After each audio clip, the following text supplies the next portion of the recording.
Hey you guys, welcome back to the channel. So today I'm going to be reviewing Love and Marriage DC Season 1, Episode 6. Y'all remember to like, comment, and subscribe, and let's jump right into the video. So the episode opens up with Quick and Ashley at a doctor's appointment for Quick. Apparently Quick cannot tie his own sneakers. His hand is acting up.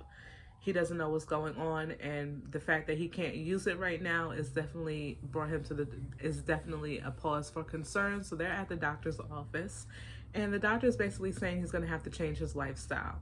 Quick mentioned before that another doctor had said that he had gout, so obviously this is a reoccurring situation for him, but it's never been this bad. The doctor is telling him, listen, you're gonna have to, slow it down with work and stuff like that. I'm gonna put you in you're gonna wear a brace, and you're gonna have to wear the brace for about a month or so. So he's like, well, after that, like, what, he's trying to figure out if he'll still be able to DJ. And the doctor tells him, listen, if you continue the way that you're going and you don't slow down and take care of yourself, you're probably not going to have the use of this hand anymore, which obviously means he's not going to DJ.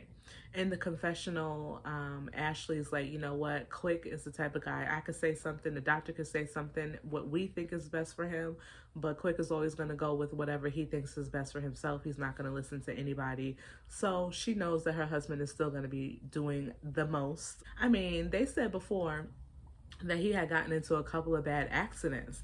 And to me, you would think that that's enough to make you think twice, but apparently it's not. He just really, I guess, enjoys working and tries to do as much as he possibly can. So in the next scene, Irena and her twin daughter, Brittany, go out to eat, and they basically discuss the whole Jamie situation at the club the other night.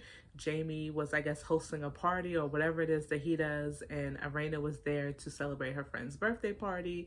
And we all know they got into some type of fight outside, and he goes inside and basically tells the daughter everything that's going on and making the daughter feel like she has to reprimand her mom. And so Brittany, Irena's daughter, is like, what I look like reprimanding my mom? I'm not going to say nothing to her. Both of the ladies come to the conclusion that Jamie is just still going to be doing the same stuff that he's been doing. Brittany mentioned that he came over to her house and she was just trying to tell him things about them as kids and letting them do their own thing and whatnot. And he was receptive to it, and then at the end of the conversation he went back to being the same father that she's known him to be, which is trying to say what they should do opposed to listening to what they're telling you they want to do. And obviously, I think I like Jamie a lot, to be to be quite honest with you. I think he's a cool dude, but he does need to open up his ears and really be receptive to what his children are saying, because they're telling you what they want to do, and you should just support them in whatever it is that they want to do. So in the next scene, the Samuels are going out with the Silvers. Actually, they're coming over to the Silvers' house and having dinner. So here come Monique and Chris, and as soon as they sit down at the table, Monique totally hijacks the conversation about this whole winter thing, trying to clear the air with Ashley to let her know, listen girl, I'm not trying to start no mess. I'm not about the drama, this, that, and the third. I like, Monique, on that other show, okay, there was a lot of mess and drama involving you. But honestly, I don't believe that Monique was a part of me. I don't know how to really feel. I think that maybe she was trying to get stuff started because it is a reality show and we know how that whole thing works. But on the other end, I don't really feel like she was trying to throw anybody under the bus or she came with malicious intent. Ashley's at the point where she doesn't know what to believe. And I was like, girl, this is supposed to be your friend. But then I had to remind myself that her and Monique are still developing a friendship. And trust is earned, not given. So I could totally vibe with that. Quick is basically like, listen, we don't care. We're used to this type of scrutiny, this type of drama. We're just going to continue to do us. So Monique was so distraught that she said that she had to go see an intuitive healer, and they want to know what that is. And she explains to them what the intuitive healer is, and they're all game to go to one of these sessions with Monique. So in the next scene, we head on over to Miss Winter's house, and I really like the aesthetics of her house. I think it's very calming. I don't know, something about her house that I really like. But anywho, so we're over her house, her children. She has an 18-year-old son and a 20-year-old daughter. I think she has 4 kids, and those were the 2 that were home. She calls them into her bedroom so she can discuss with them the fact that she has filed for divorce from Kevin. Her daughter is ecstatic. She's clapping her hands and a big smile on her face. And of course, Winter wants to know, like, why are you so happy about it? So the daughter says that he's manipulated you. He brought you all of these things and he kind of wined and dined you, and that's how he was able to bag you, pretty much. And we get to see basically like how their relationship started out. So she met this man apparently, and he was just giving her the world until he had nothing left to give her, and he had to allegedly take money from his job to do things for his family. I just think Winter is old enough to not be in that type of situation. And I think that in the back of her mind, she knows that as well.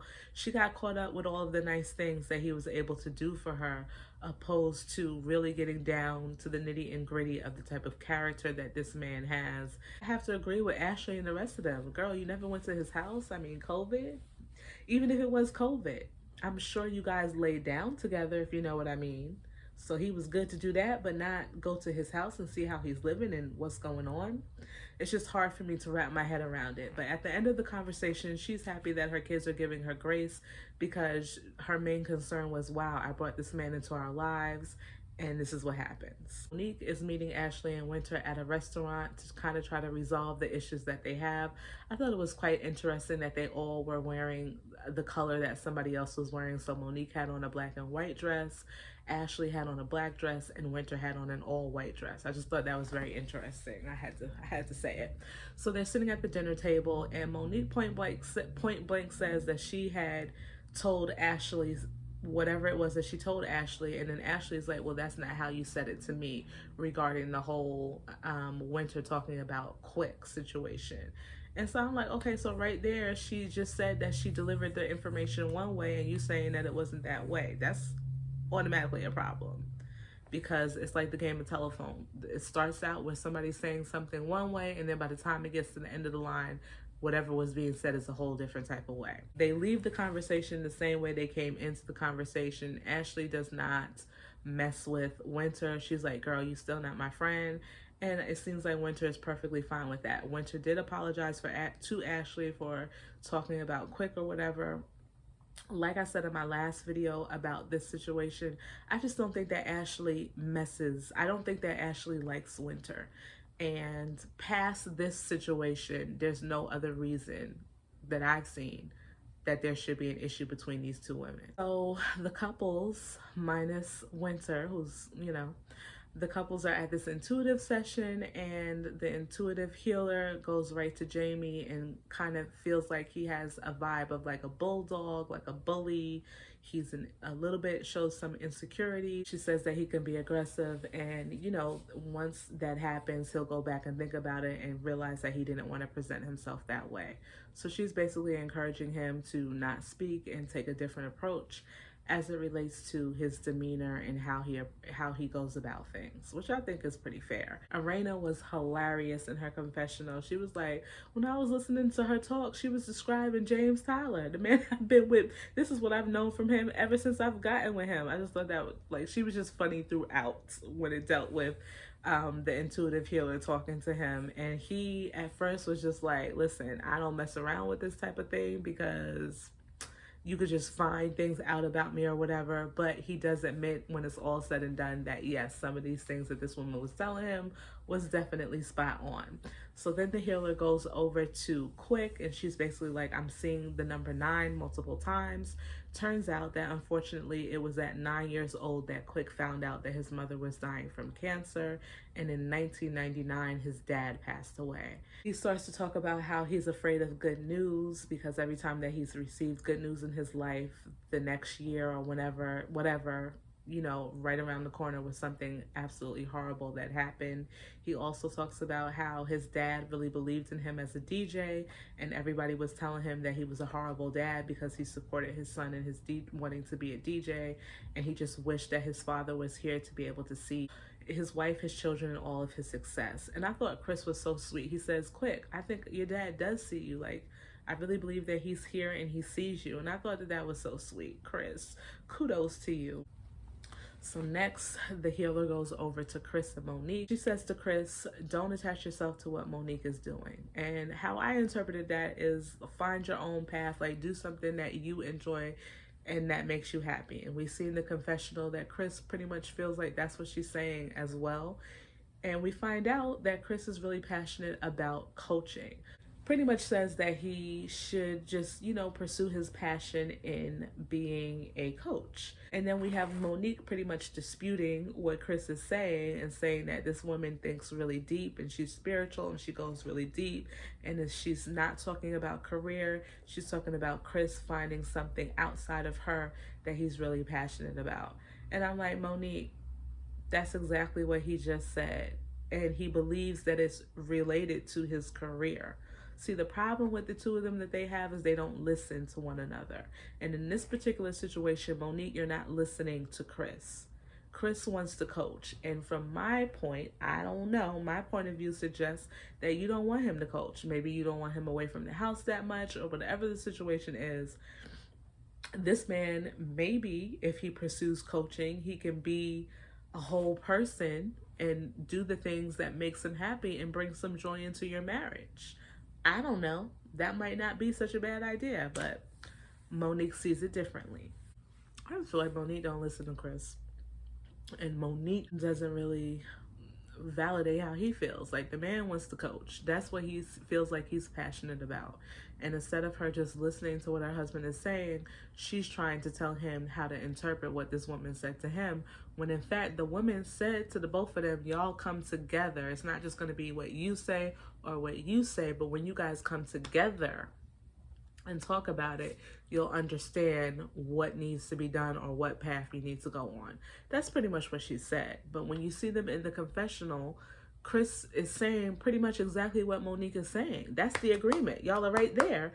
But of course, one of them have to be Monique. You have to be more right than Chris all the time, that you kind of just negate the whole, you kind of just negate the fact that you both are agreeing about the same thing at the same time. Girl, get out of your own way. So then the intuitive healer starts talking to Arena, and she's telling her that I feel like you're just, always everything has to be perfect. And Arena starts to explain that yes, when she leaves the house, she has to look perfect.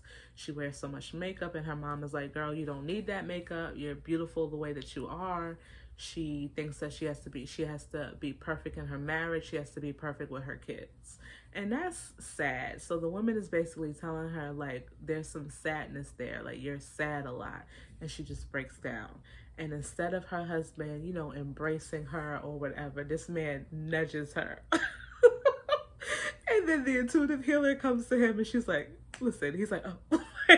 That scene was just so funny to me, how everything transpired, because Jamie is not really like a feeler, if you know what I mean. Like, he doesn't have the type of personality or the type of, I don't know how to put it. Like, he's not somebody who can look at somebody and see they crying and console them. He's not a consoler.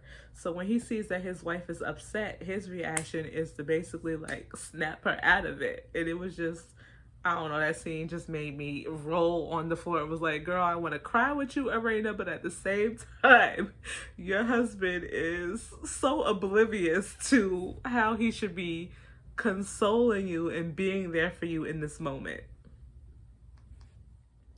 So everybody seems to be feeling pretty good after this session. I think that this woman was clearly spot on with each of these individuals. But the only person she didn't have nothing to say about was Ashley. I was waiting to see what she has to say about Ashley. She ain't say nothing that we saw on camera, at least. So then we see that Quick and his two brothers are going to his father's gravesite. I think that this whole healer situation really has hit home with him, and he realizes just how short life is, and that he just, wants to work on the things that are important to him. So they go to the gravesite, and he actually reads a letter that his mom wrote before she passed away. And that was just so sad. He broke down, and he says in his confessional that he's really not a crier.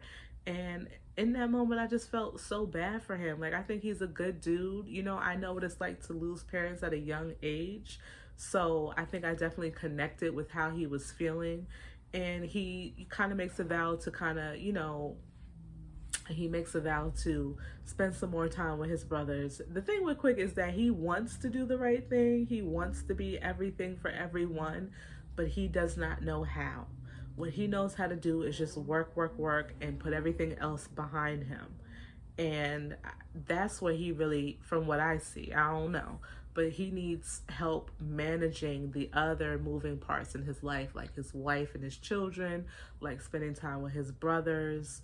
Maybe, you know, you work for 9 months out the year and you take 3 months off and focus on your family. I don't know what to tell you, but obviously between the car accidents, his hand going bad, homeboy needs to change some things. So that's pretty much the end of the episode. Thank you guys so much for watching, and I'll see you in my next one. Bye.